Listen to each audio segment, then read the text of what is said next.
Hello, everyone, and welcome to GeekFest Women of Sci-Fi and Horror panel. I will be the moderator today. My name is Markia McCarty. You probably would know me as the narrator and host of Something Scary, which is an animated horror series you'll find on YouTube and also wherever you listen to your podcasts.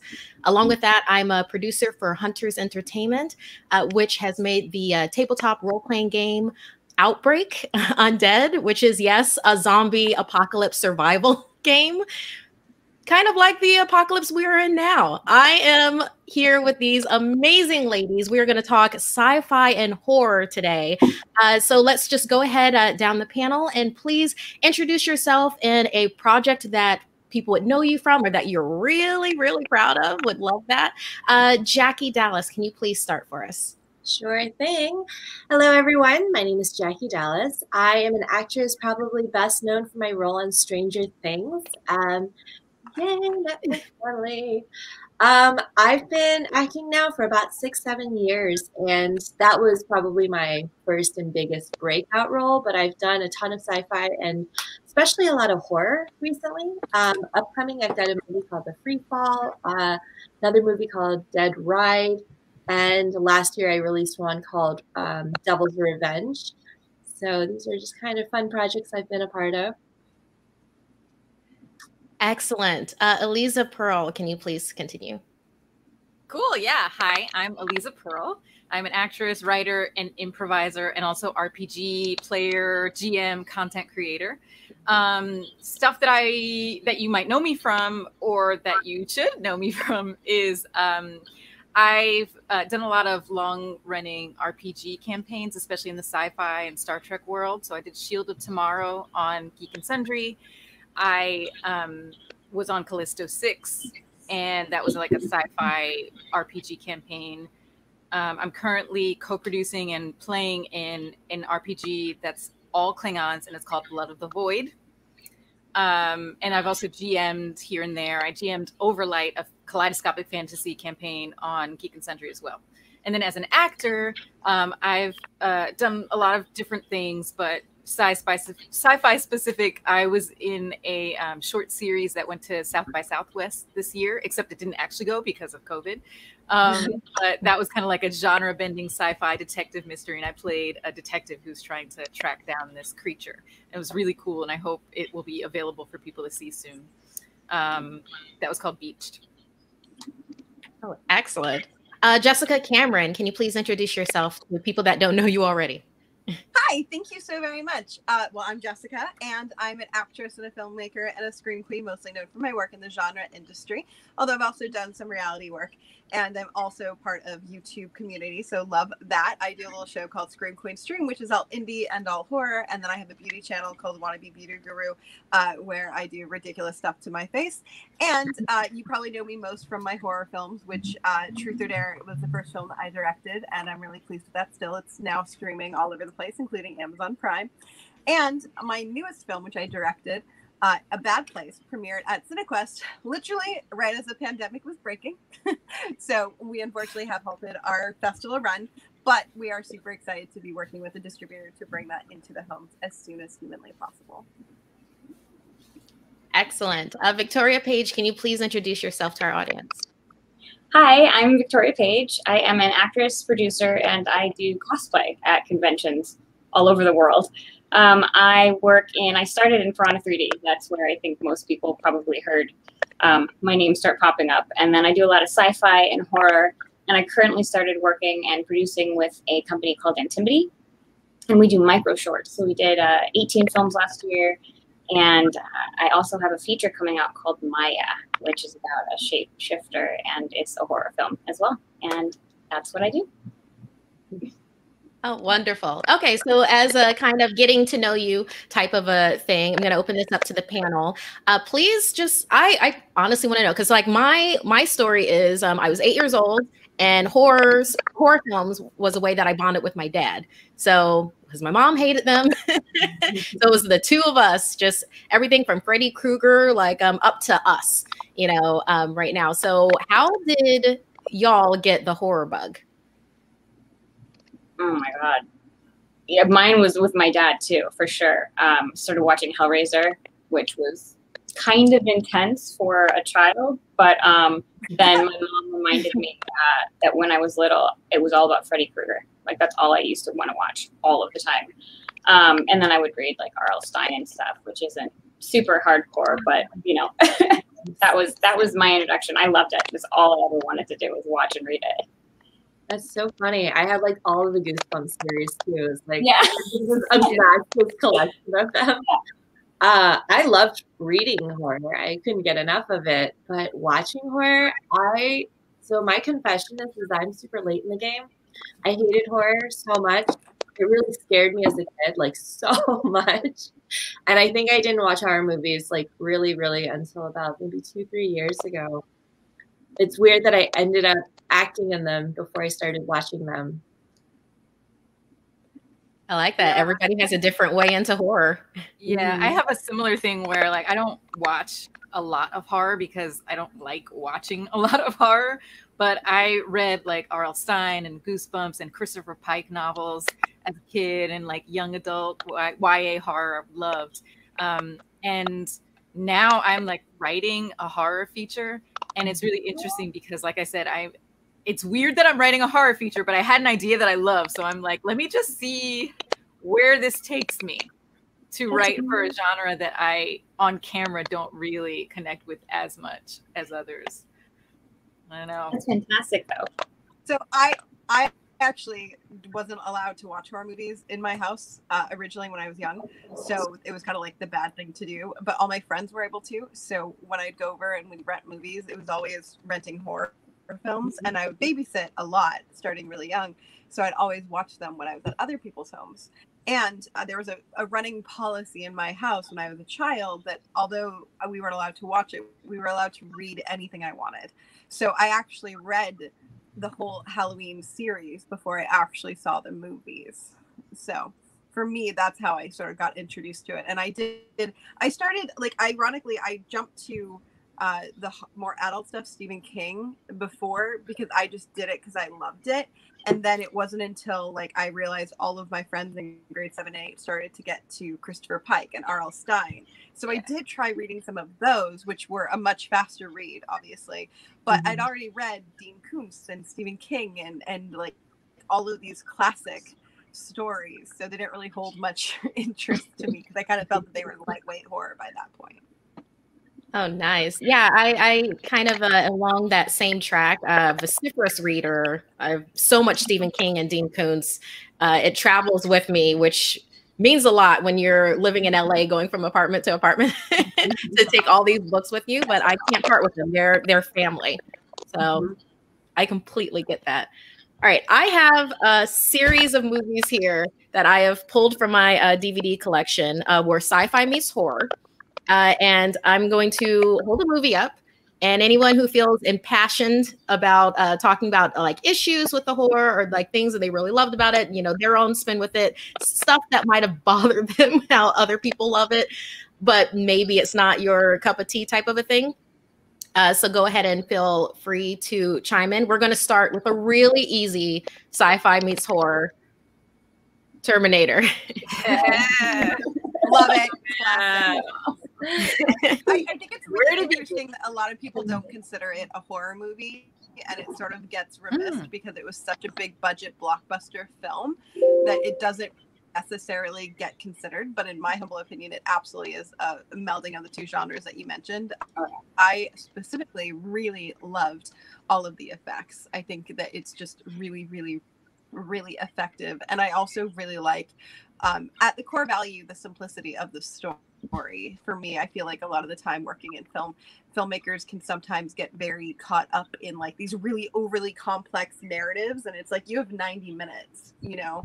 So I love the fact that it's, you know, end of the world, robot comes back in time to save the guy who's going to save the world. Go. So yeah, it's a great story, and it's something that, I mean, think of how many films from that have stemmed, and how it's so relevant right now, where, I mean, everybody's afraid something like that could happen. So it was genius. Yeah, it was a great story. And then, I mean, the second one was really good. We want to get into that one. But no, yeah, I love that. I didn't have any problems with that one.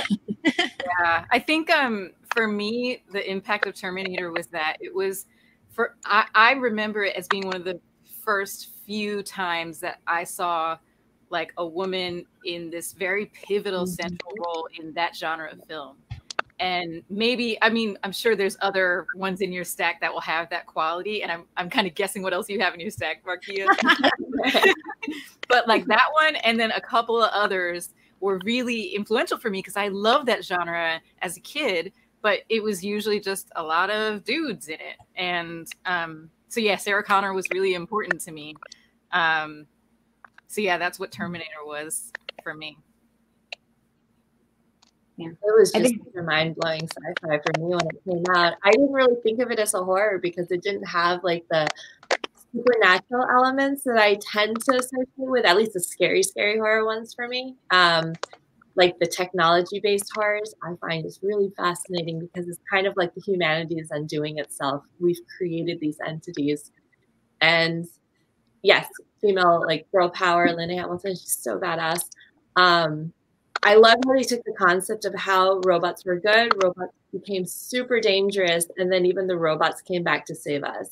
So I don't know, the journey of that is kind of, it's very interesting. I like how human it is. I also think that journey. Yeah. Oh, go ahead, Jessica. Yeah. I was just gonna say the actual the Sarah Connor, I know we touched on the fact that she was such a powerful woman, but I also love how her character developed over like the actual, specifically T1 and T2 personally. I just really feel like we see her as like the small town waitress and really stepping up and becoming, you know, the matriarch of what would be the leader. And I thought that not only was the character really well written and really marvelously acted, but also like just everything about the character was handled so beautifully that I feel it's really impressive given the fact that I haven't checked it in a while, but I'm pretty sure it's a mostly male crew. Now, granted, I believe Linda Hamilton was married to James Cameron at the time. That, you know, she might have been like, oh, hell no, this is how we're doing it. Who knows? But I still think everyone involved deserves a lot of credit because I still think, to me, it stands out as such a great arc and so atypical. Yeah. And I think it was important that they made her so powerful too when in the age of horror, I mean, usually it's just the girl running away. You know, it's not, there's not really that powerful woman that evolves into that. So whether she had a hand in that happening or not, I think it was very important. Okay, so next movie, keeping in mind what y'all just said. Yeah. Oh, Terminator Salvation. I have to confess, I think I saw this one time and I found it very forgettable. Which is a guy playing John Connor in this one. I also like him very kind of like, you know, like, let's be honest, the Edward Furlong turn in life is kind of sad and depressing, but he was, in my humble opinion, the best John Connor. You know, John Connor really, I felt, you know, was great in T2, and I have yet to see another actor rise to that occasion or like give that performance that depth, in my opinion. Yeah, I don't remember it. I have nothing to say on it. I don't think I saw it. Yeah. Yeah. The Terminator Salvation tends to be either something that people are like, oh yeah, that movie happened. Or it'll be kind of like one of the things that I felt happened with Terminator Salvation was I felt like it was, well, it was a victim of the trailer. Which can happen with movies where like in the trailer, they gave away like the big twist that happened in Terminator Salvation. And without that big twist, I didn't feel as many peaks and valleys as I wanted to do with this. I thought that they built an interesting sci-fi world. And I will say that in the same breath that I would say the Total Recall remake was an interesting sci-fi world that they built. And that doesn't necessarily translate as well into a storyline.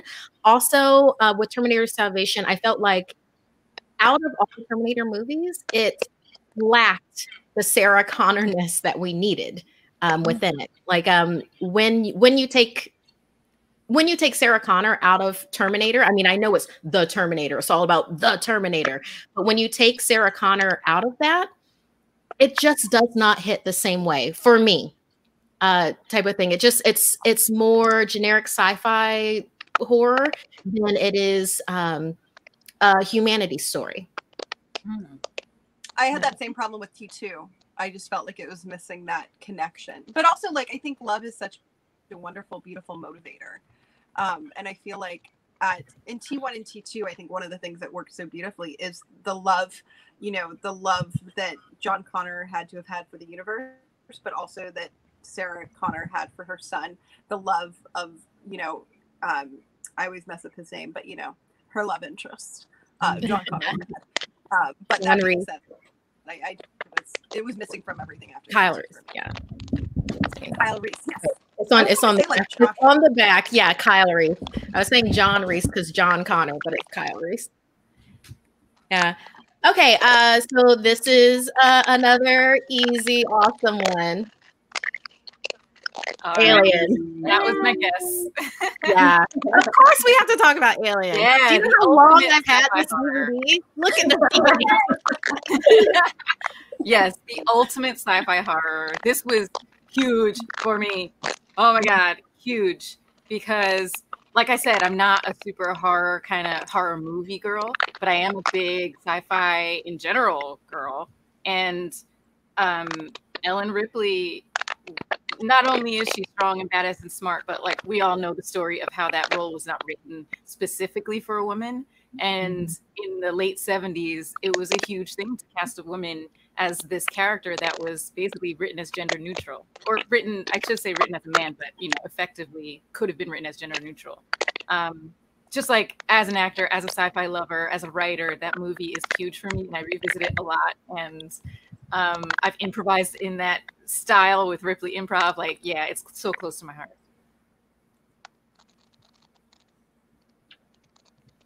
Anybody else have any feelings about it? I love it. The movie. I mean, it's phenomenal. It scared the shit out of me when I was little. For sure. Yeah. Okay, so I actually don't own this one, but Aliens 4 Resurrection, Aliens Resurrection.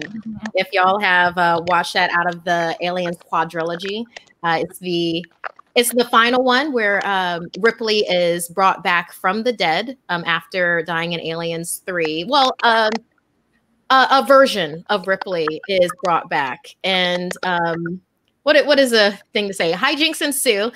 Aliens escape, and the ship that they are on then ends up. Well, a ship that they then detach from the ship that they are on ends up about to crash land on Earth, bringing Ripley back to Earth from the very start of the series when she had been away for the entire thing. So, any thoughts on Alien Resurrection? Haven't seen it.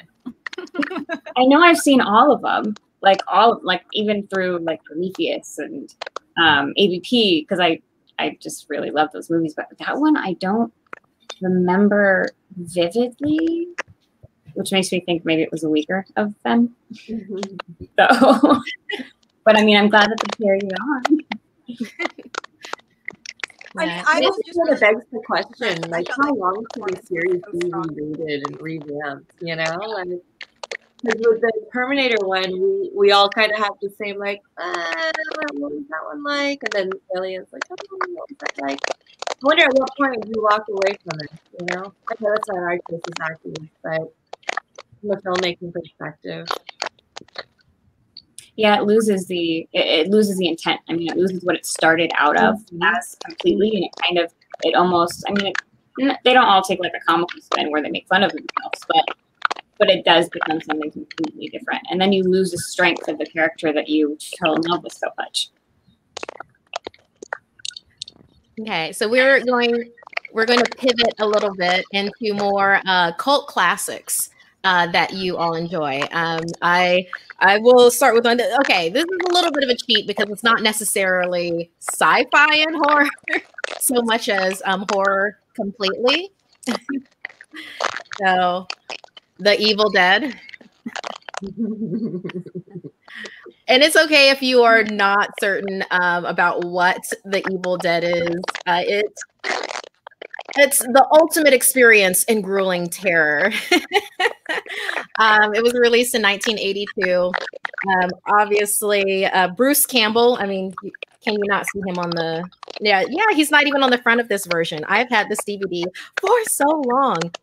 Directed by Sam Raimi. It is a trip and a half, and with Ash's adventures, including having to replace his own hand with making himself into the ultimate weapon. There's so much into it. Like, this is one of my favorite cult classics when it comes to horror. Can you tell me about any of yours that just like really just have stuck with you over the years, and why? Eliza, can you go first? This is just for horror. Oh, well, it can be horror and sci-fi. I did a little bit of a So yeah, I guess like I already talked about Alien as really seminal for me. Total Recall is also a huge one for me. Also RoboCop. Basically that like sweet pocket of the 80s sci-fi horrorness is like where my heart was born. Like, because, and I didn't, by the way, I'm not a purist or anything when it comes to remakes, but I just haven't seen the Total Recall remake. I haven't seen the latest Alien. I did see, what was the Alien one that came out several years ago? That one. Alien versus Predator? No. Oh God, I love that one. No. The one where they find the makers or whatever. It was Prometheus. Prometheus, and then also the sequel. Prometheus. Yeah, I wasn't a huge fan of that, but I still love the world of Alien. So I'm not a completist when it comes to horror and sci-fi horror, but I will say like that pocket of sci-fi 80s horror, Total Recall, Terminator, and what other one did I say? Total Recall, Alien, Terminator, and RoboCop were very seminal for me, for sure. Jackie? Yeah, if I think back on like the movies that impacted me, so I think the scariest movie I ever saw was Poltergeist, and that's probably the movie that turned me off to horror movies when I was young. We had a pool in the backyard, and there's like that scene where the Indian burial ground skeletons come out, and that just scared me so much. And I didn't have cable growing up, so we had a lot of channels on our television that had static, and just everything about that movie really unnerved me. And yeah, I stopped watching horror movies for a while after that. I just saw Scream yesterday for the very first time. And I just want to say that I wish I had watched that sooner because it was so good. I feel like I'm just catching up to this, like, I don't know, very cool party that everyone went and maybe died at. I don't know. Well, if they said, "I'll be right back," then yes, they did. Jessica, any cult classics that definitely impacted you that you can think of right now? Yeah, definitely. I'm going to go a little bit more towards the horror side and say the Blair Witch Project, because it was the first time that, first of all, I realized like the marketing aspect, which I thought was brilliant. I don't know if you remember, but they played up that it was real, and this was before social media was a thing. So it seemed very believable growing up in my small town that these people really did go missing, and a lot of people argued that it was based on, like it was real footage, and they really played that up. And I remember being just so impressed, and then hearing how they shot it, how it wasn't this like big Hollywood production. Growing up in my hometown, I didn't know any filmmakers, I didn't know any actors, because it was a very small town in Canada. But this was the first time that I thought to myself, oh wow, you don't have to necessarily be born famous or have access to a great deal of money. You really just have to have a passion. And I think that for me, that's what that movie stood for. And then I'll also throw into the mix Paranormal Activity, which, Oren Peli thought to himself, I can do that better. And then did it on like a $15,000 budget. And, that's blown up to be one of the most successful franchises of all time. Definitely the highest profitable franchise in the horror genre. So I find great inspiration from those two films from a filmmaking standpoint, and also as an actor, because I think, again, like, it's just such a wonderful, when you can portray a character so believably that people think it's actually real life, I feel like that's when you can say, okay, I've done this to the best of its ability. Victoria, you have any cult classics that have really just, you're like, wow? Oh God, I'm just sitting here thinking about everything that I've watched. I mean, when I was little, you know, going over to sleepovers, and it was always different horror. I mean, I've done marathons with, you know, Freddie and Jason, and God, where I just watch them over and over and over. But I really want to, I have to agree with Jessica on the Blair Witch, because I was out in Florida with my aunt, and we watched the documentary that they did on it, I think on like the History Channel or something. Like, they did such a good job at acting like it was real and getting us all to believe that it was. I mean, they had you know, missing posters of the characters all around town, and they only released it at a couple of theaters, and that whole marketing aspect was just phenomenal. It's really the first horror film that I felt like, because I didn't know that it wasn't real, and there was just so much that, I mean, it did emotionally, you know, like, oh my God, these people are gone. How could this have happened? Like, how is this even possible? And I think that really, when, you know, I found out, and we all found out that, oh my God, this is just a movie like all the other movies. I think it really kind of switched something in, at least in me, where you're like, oh, it doesn't have to be the basic, like the, not basic, but you know, what you're used to with horror. And that was really great. And that's, I mean, you've got Twilight Zone, you've got so many different, I guess, genres within. But yeah, that was the first one that I really, really, really felt drawn to. Yes. Yeah. Elisa? Can I ask a question? Because like the Blair Witch talk actually makes me think of Catfish too. I would love to know what you all think about Catfish, because that's kind of in that has that same DNA of Blair Witch, where they were like, I mean, it was a real story, but it was like, you think it's horror, you think it's one thing, and then you watch the movie and it's something totally different. Do you guys like connect with that at all? No, yeah, it tricked me too. Like, I mean, yeah, I didn't know right away. So I don't think I saw Catfish, so I don't know what that. I know the concept of it, but I don't know that it was a film. I love, like, God, I love it when the horror genre in particular, they have this ability to become really novel with their concepts and come up with these brilliant original ideas, because there's so many things in the world that scare us. And something that's not scary in one context could be terrifying in another. So just being able to tap into that, you know, with your original storytelling, I think that's just really cool. And then Jessica, you were mentioning how the cool thing about horror too is you can do it on a budget. You know, you don't need to have this major studio money. And sometimes the people who aren't, you know, being asked to conform to like what studios want the story to be and their castings and everything else, being able for the filmmaker to have their original idea created exactly how they envision it, I think that can end with like so much of a more scary final product, you know, like the movie can be so much more than just jump scares.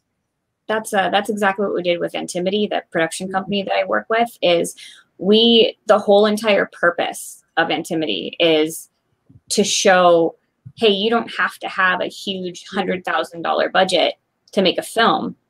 You need a group of really dedicated friends, you use some equipment, and then you can build the sets.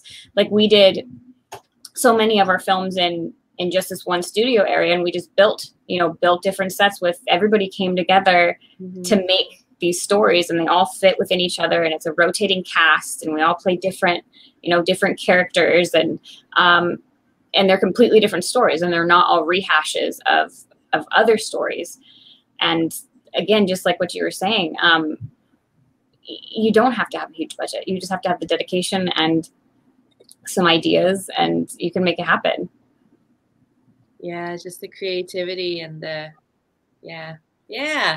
Yeah, I really enjoy that about horror. I mean, before like the genre came along, I mean, think about how it puts females to the forefront. And yes, there have been tropes that have come out of that because that is society. That is what happens, like the final girl trope, and so to speak. But having an entire movie centered being female centric, that's probably been a very big draw for me for why I have been attracted to horror. For sci-fi, obviously, for all of the really cool things that could happen in the future, or it's burning trash can future, but we still have really cool things, which is something that attracted me to sci-fi. So I want to pivot our conversation a bit because obviously our panel is filled with writers, producers, directors, and the such. There are a number of challenges that you have to go through to be able to make horror happen, to make sci-fi happen. I know for me personally, as a Black female in this business, it has been more an uphill battle in a number of occasions to be able to get a project seen, to be able to be heard, to have the characters that I've depicted to be done in a realistic way. It's been more than a struggle than I would want for it to be, even in the year 2020. Because so, can we talk about some of the challenges and struggles that we have run into with trying to make sci-fi and horror happen? Because we have the drive, we have the talent, we just want to make it happen. Jessica, can you start us off? Something that I try to focus, and especially the reason why I haven't particularly made a sci-fi yet, I actually have a couple of sci-fi horror ideas that I love, that I'm really passionate about, but the thing that I struggle with for that specific subgenre is making sure that you can sell it with the sets and everything. So for me, horror is an easier thing to accomplish well. I often preach to filmmakers, understand that like whatever the box is, whatever movie you're making, you have a box, right? And the box is filled with all of your resources. But if you have a $4 million car crash that the movie has to have for it to make sense, and you don't have the resources to make that well done, you should find a different project to do with that money, in theory. So for me, that's like where I struggle with for the sci-fi stuff, because again, like the sets and stuff. So I think you either have to be really creative about how you do it, or really, really focus on selling the environment, because I feel like the environment for sci-fi films particularly is basically a character, and I have found that, in my humble opinion, that's often where filmmakers in the independent world fall a little short when trying to do it, is that they don't put enough time, money, or energy into the actual environment. So that's my tip for filmmaking. If you're, you want to do a sci-fi, just understand that the world is going to be a character, and you really do need to sell it. Yeah, I totally agree. I think doing indie sci-fi is really tricky and takes a lot of tinkering with how you tell the story and what story you're telling. So like in terms of creating indie sci-fi and putting our stories out into the world, I'm really huge proponent of like exploring social issues through sci-fi, because honestly, like you can have rocket ships, you can have aliens and all that stuff, that's cool and all, but you can also tell those stories without having all those cool bells and whistles and still have it be sci-fi, because you're using sci-fi as a lens to look at the current world and our current state as humans. And in the same way that Jordan Peele is doing that with horror, looking at these societal issues and like using horror as a lens, pun intended, I guess, as a lens to look at these societal issues. I think you can do the same with indie sci-fi. There's some really great, oh man, am I going to remember the names of them? Some really great indie sci-fi features on Prime and maybe Netflix. One is, I'm not going to remember the names. I will try to remember. I'll look up the names and then put them, let you guys know in a minute. Yeah, it's quarantine brain. We all have quarantine brain. Don't even worry about it. I was going to say, Elisa, I love that you said that, because with sci-fi, it's still all about the humanity of it, right? It's all about taking who we are as people, society as we know it, the relationships between people in our society as we know it, and transplanting that in a completely different environment, whether it's futuristic, takes place in the past, a parallel universe. You know, when we envision a future for ourselves, it can go any which way. It can be completely dystopian with the burning trash cans, or it can be, you know, Wakanda, right? It can be just so beautifully futuristic and perfect. So people reacting to, you know, different situations in these different, like, with different contexts, I think that's a really interesting thing to explore. Yeah. Oh, if that makes sense. Yes, absolutely. no, no, I completely agree. Yeah. Okay. So with this, like with bringing things you know, from the ground up, whether it be sci-fi or horror, you know, we've talked about challenges that can happen with that. So let's talk about some of the things that we've put out into the world, that we've overcome these challenges, and it's like, I had to overcome this, but now this is out there, and whether or not people have seen it, you know, this is something that I'm proud of. For instance, I mean, unless somebody, I just heard somebody. Does someone have? Ah, okay. Like, for instance, with my podcast, Something Scary. It's a, I actually took over from the original creator who brought me on because she wanted to go off and do some of her other projects that were underneath her name.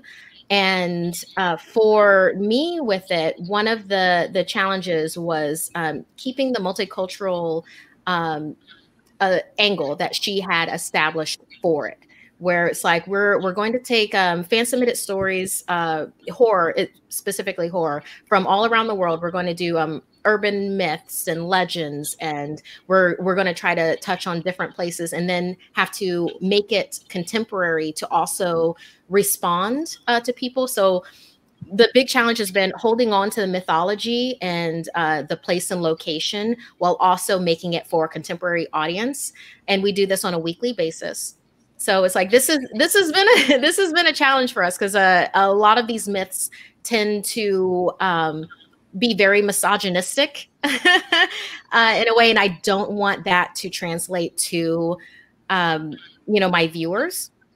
So having to tweak things, having to change things around, and then also trying to have as much representation as possible, you know, non-binary, and then also female-centric, and different ethnicities. So that has been a very big challenge, but I've been happy to be able to put that out in the world. So that's what I mean about you know, challenges that we have to face, and then what we've overcome to then bring it out there. Does that strike a chord with anybody?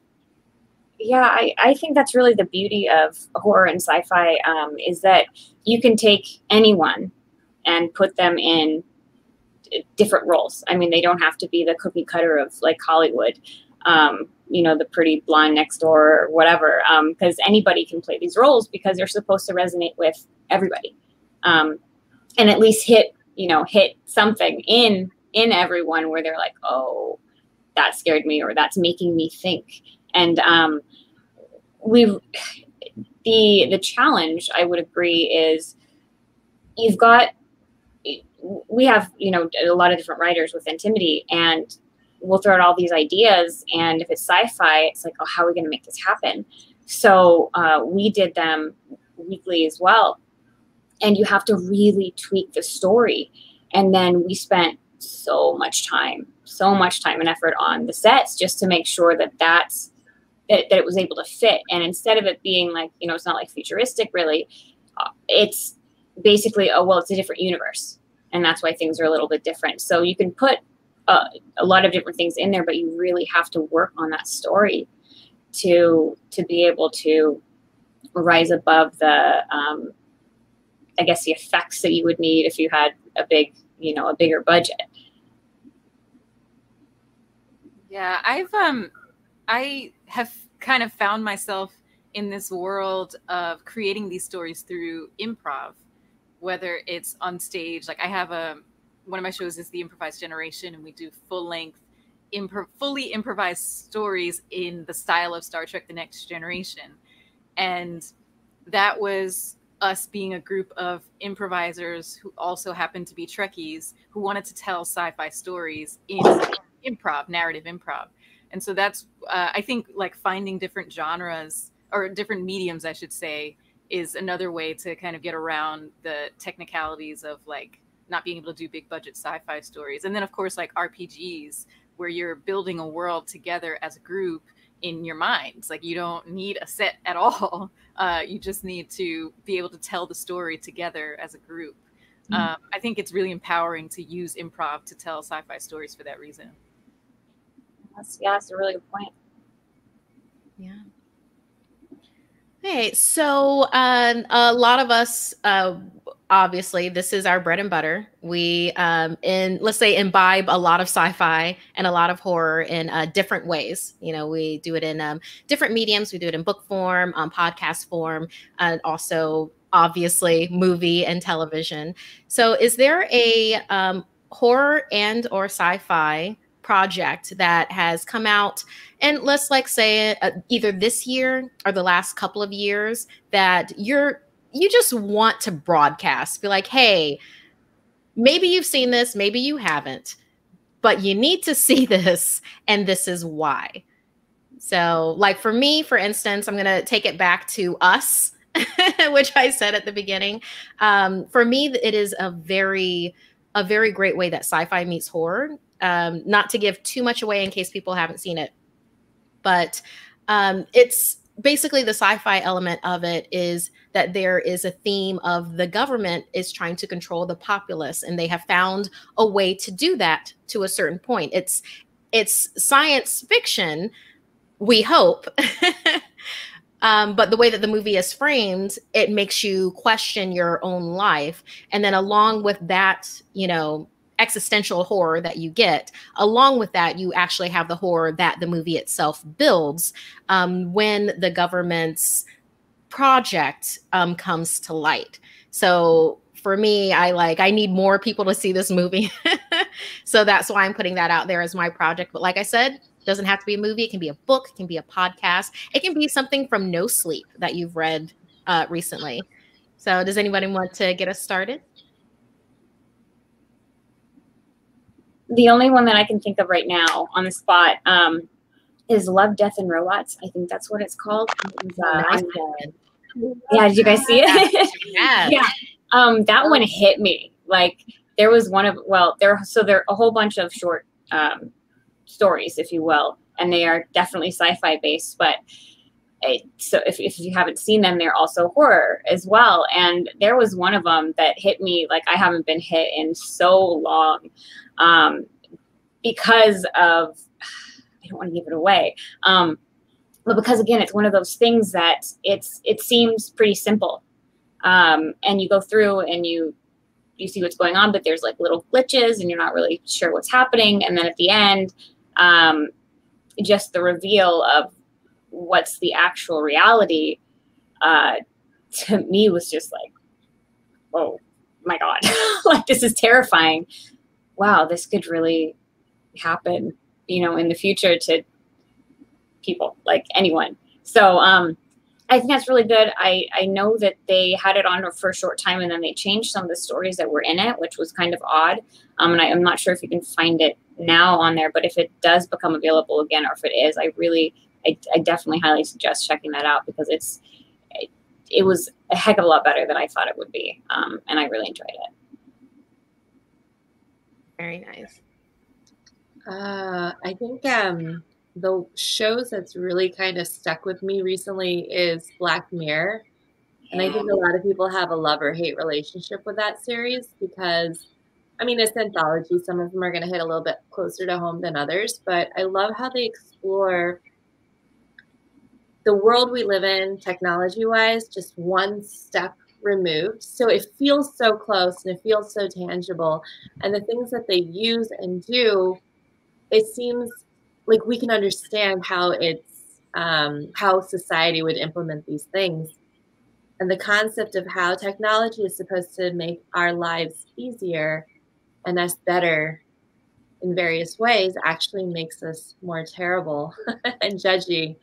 And ultimately, at the end of the day, like, you can blame it on the technology, but it's really humans undoing each other in these different environments and different situations. So Black Mirror kind of, like, I have my Alexas and my Dots, my smart home things, and every once in a while I start thinking about how far I want to go with connecting everything in my life.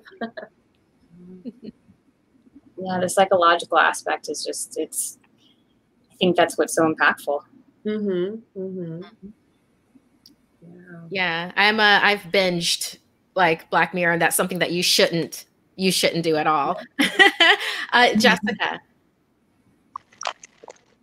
Oh, I was just gonna say, I don't know if you guys saw it, but I saw The Hunt, which I had low expectations for, because I haven't been the big fan of Blumhouse films, in full disclosure.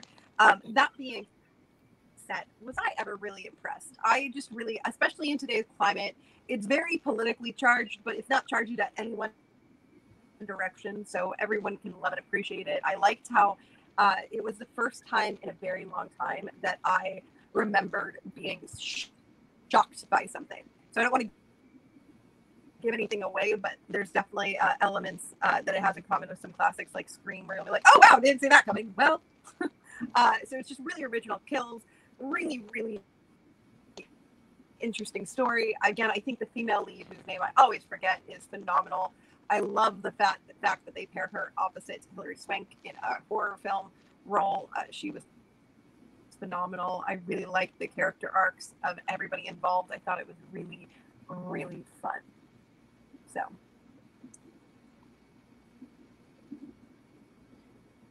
I am desperately trying to find the name of this sci-fi podcast, and I cannot find it. I will tweet it today when I find it, but it's really good. It's by a Black woman writer, and I think it's like in 6 parts, and she is narrating it herself. And she is telling the story of this Black woman who is like a bounty hunter, I believe, in a futuristic world, and it is so good. And I hate that I can't remember the name. Yeah, you guys would love it. It's so good. Yes, please tweet that. Yeah. Okay.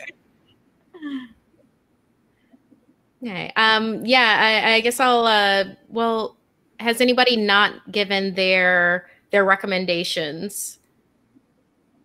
Yeah. I have a couple more that yeah. It's called Vega, a sci-fi adventure podcast.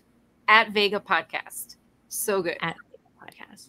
Thank you. Oh, yeah. Oh, and for one of our viewers, I just had to say this. Our viewer, Broken Toilet Seat, they said that they accidentally sat and watched it when they were 3 or 4 years old. Oh, no. Oh, that's horrible. Wow. That's young. I saw it around, I want to say 10, and that was too young for me to see it. Yeah, I don't think I saw it until after I'd read the book. So it wasn't scary to me, I guess, as much, just because I'd read the book and I was King is really hard to translate to film, but the new It, oh my God, I love that one. But yeah, I don't know. Hellraiser, though, was one of those where I was very young, and I was over at my dad's and he put it on, and I was like, oh my God, I must have been like 7 or something like that. I don't really know if you should watch it when you're 7. I saw The Blob when I was very tiny, and that scarred me. Yeah. I was terrified of all weird, squiggly liquid objects. Yeah, I remember being super afraid of that too after I saw it. Yeah, I remember that, and in particular, The Blob makes me think of Phantoms. Did y'all see that? Was that with like Ben Affleck or something? Phantoms, yeah. Talking about like trying to translate from book to screen. Like Phantoms originally, I believe, is a Dean Koontz book. Correct me if I'm wrong on that, but I feel like it is. But seeing that on screen, which is like it's kind of The Mist meets The Blob, but it's one of those movies that you should watch with friends over Zoom while you're having like wine and just a whole bunch of good times. It's that kind of. Sorry, is that me? Is that me? I don't know Oh, Pandemica with a. I don't know who that is. Is that me? I don't think it is. I don't have anything connected to this particular computer to do that. All right, well, it stopped. So yeah, so broken toilet seat. Thank you for sharing that with us. And what a username. Indeed with that. So yes. So are there any like behind the scenes stories that you can share with us where it's just like sci-fi and horror are interesting enough, like, you know, when you see it on screen, but there are things that can happen behind the scenes that like creepy occurrences, yes, are just like just this group mind kismet that can just happen when a project comes together. And this is open to anyone in the panel to go ahead and share some behind the scenes stories with sci-fi and horror projects.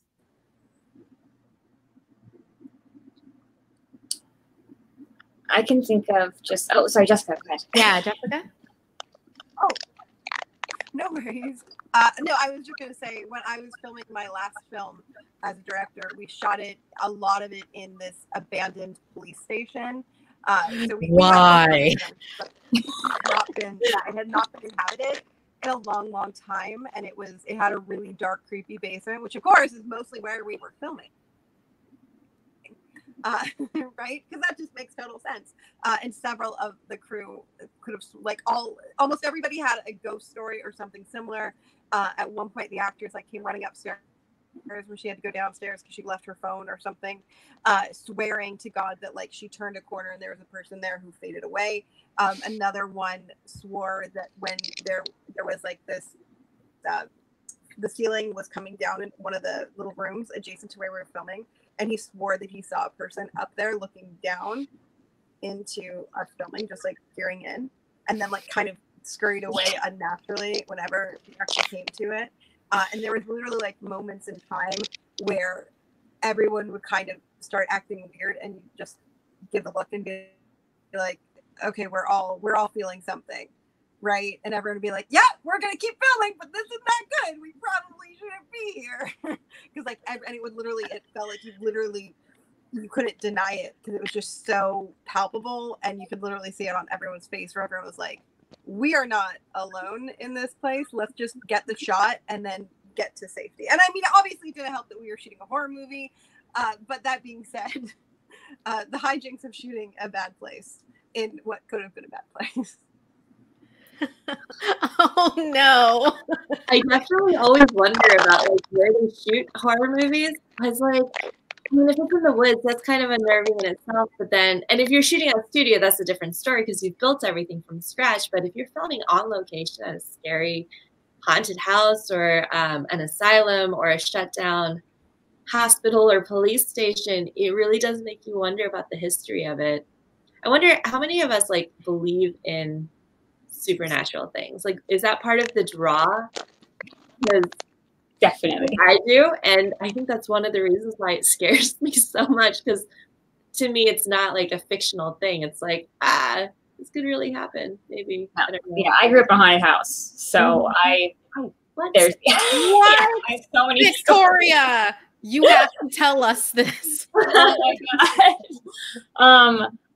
Oh my god, there's so many stories, but we had, my sisters could tell you too, like my little sister. So the first thing that really happened is my little sister, when she was like 3, would be playing, like she'd be like laughing and laughing because she said there was a dog underneath the table. But then she started getting scared because it was biting her. She'd like run around the house, and she'd always see this, like, entity, which was terrifying.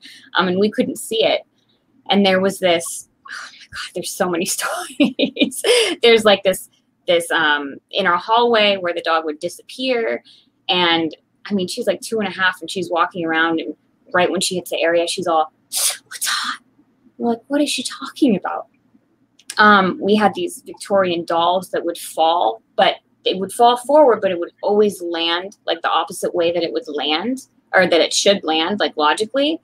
And we picked him up one day and put it on the chair because one had fallen with the mesh hat. And as my other sister and I were walking through the like our kitchen. Oh my God. Okay. So I remember a way better story, but anyway, we're walking through the kitchen and we look out and I don't say anything. I'm like, oh my God. And I just keep walking because I don't want to scare my other little sisters. And the oldest of the other 3 walks by and she looks over and she's like, oh my God. Because in the hat was like this screaming face. Like, I mean, it was like undeniable what it looked like. It was terrifying. It was just like, oh my God, these dolls. There was a Jeep that would move by itself. And my dad's like, oh, it's getting like a walkie interference from the neighborhood behind us. And we're like, Dad, there's no batteries in it. Like, there's no way. The scariest thing that happened, though, that I remember is one night my stepmom was making, she was washing the dishes, and I know we have to go, so I'm gonna hurry. But the dog started going crazy in the backyard, just absolutely insane.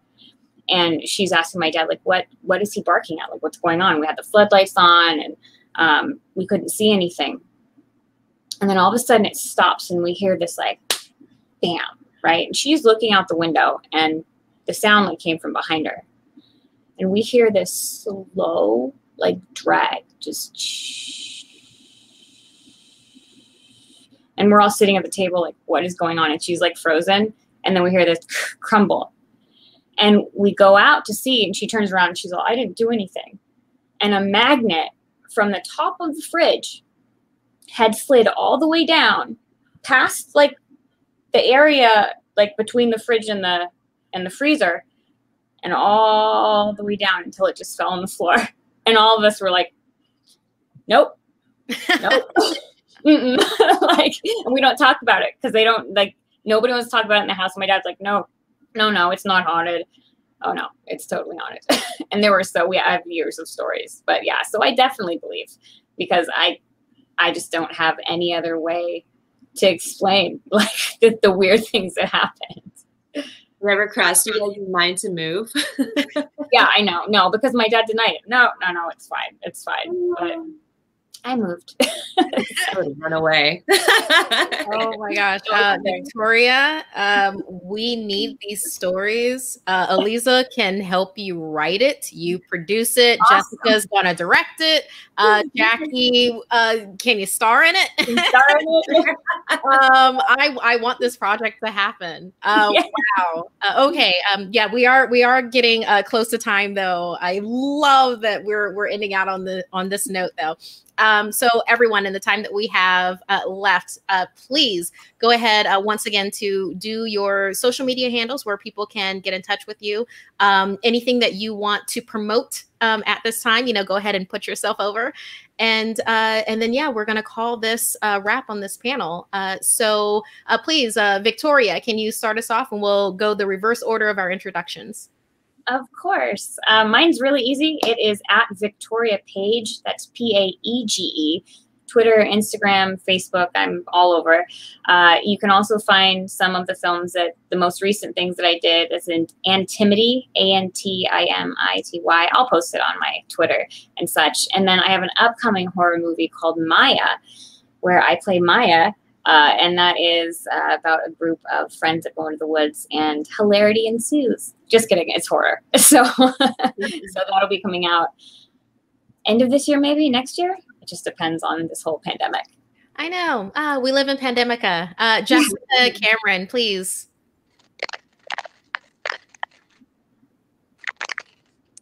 So So right now I have my newest film, which hopefully will be getting distribution shortly, A Bad Place. It was going to start the festival, so my apologies for those who wanted to see it. So stay tuned for information on that. My first film that I directed, Truth or Dare, is now available on streaming platforms. You can find it on Amazon Prime and other places. Make sure you look for the Jessica Cameron one. There's a ton with that title. You can follow me on social media where I'm active, and I really love social media. I'm Jessica Cameron _ on Twitter, Jessica Cameron on the Facebook fan page. There's also a group. And then I am actress Jessica Cameron on Instagram. I don't know my TikTok, but you can find me there. It's really random. I'm warning you. And then I do 2 YouTube channels, one of which is Queen Horror, and it's my way to give back by showcasing some wonderful people talking horror, doing horror movie reviews, etc. And also on Wannabe Beauty Guru, which is my beauty YouTube channel, which, spoiler alert, I do a bunch of crazy stuff to my face. So if you don't like needles and stuff, then maybe that one's not for you. Or else maybe you're just like me and real horror is also kind of fun. So check out that one. Excellent. Eliza, please. Oh man, I am so not into needles, but I love you, Jessica. So I'll support. I'm gonna check out Truth or Dare. I'm excited to see that. Yeah, so I'm Eliza Pearl, at Eliza Pearl ALIZA on Twitter and Instagram. I have a few different shows that are currently running online. Blood of the Void is our All Klingon campaign, and that runs once a month. Last Monday of the month. I also am going to be starting to do more improvised like narrative shows online in the fall. So Ripley Improv and the Improvised Generation, we're both working on getting our shows up and running via Twitch. So just follow me at Eliza Pearl and I'll be tweeting about all that stuff. Jackie. Yes, I'm Jackie Dallas on Facebook, IMDb. I have a website, jackiedallas.com. On Twitter and Instagram, I go by Jax Dallas, JAXDALLAS. Coming up, so recently we came out with the Piney, which is a supernatural cop thriller horror. It's got Tom Sizemore in it, Miguel Nunez Jr., also The Devil's Revenge, which has a bunch of Star Trekkies. William Shatner's in it. Jerry Ryan's in it. I had a small role in that, so that was really cool. And then upcoming is Ride Scare. I think it'll be out in September. And The Free Fall. The Free Fall has Sean Ashmore and I should know, Sean Ashmore. So keep an eye out for that, guys. Yay. Oh, excellent. Okay, and I've been your moderator for this panel. My name is Markia McCarty. You can find me on Twitter and Instagram, MARKEIA MCCARTY. Yes, I'm the host and narrator and story editor for Something Scary. You can find us on youtube.com/snarled. Every Tuesday, we release a new animated horror episode from fan-submitted horror stories. And you can also find us on wherever you find your podcasts. Just look for Something Scary. As for something coming up recently, on Sunday, depending on what you're doing, and you're like having lunch and you're like, oh, I wish I could feel what it's like to be in a zombie apocalypse survival horror. I will be playing a tabletop role-playing game for Gen Con. I will actually tweet about this so you can find it there. But I will be doing that 2 p.m. PT on twitch.tv/Hunters Entertainment. So yeah, you can see how me and a bunch of other survivors survive a horror apocalypse. And to add an extra angle to that, it is a all-black cast that will be doing that this Sunday. So twitch.tv/Hunters Entertainment. And I believe that also Gen Con will be doing it on their channel, and that is twitch.tv/Gen Con Studio. Yeah, everyone, thank you so much for this conversation. I've very much enjoyed this. And thank you so much, GeekFest, for having us to open with this first virtual panel for their first virtual festival. So, and I hope that everybody enjoys the rest of what GeekFest has to offer. And, you know, keep it sci-fi, keep it horror, because that's life. Thank you, everyone. Bye.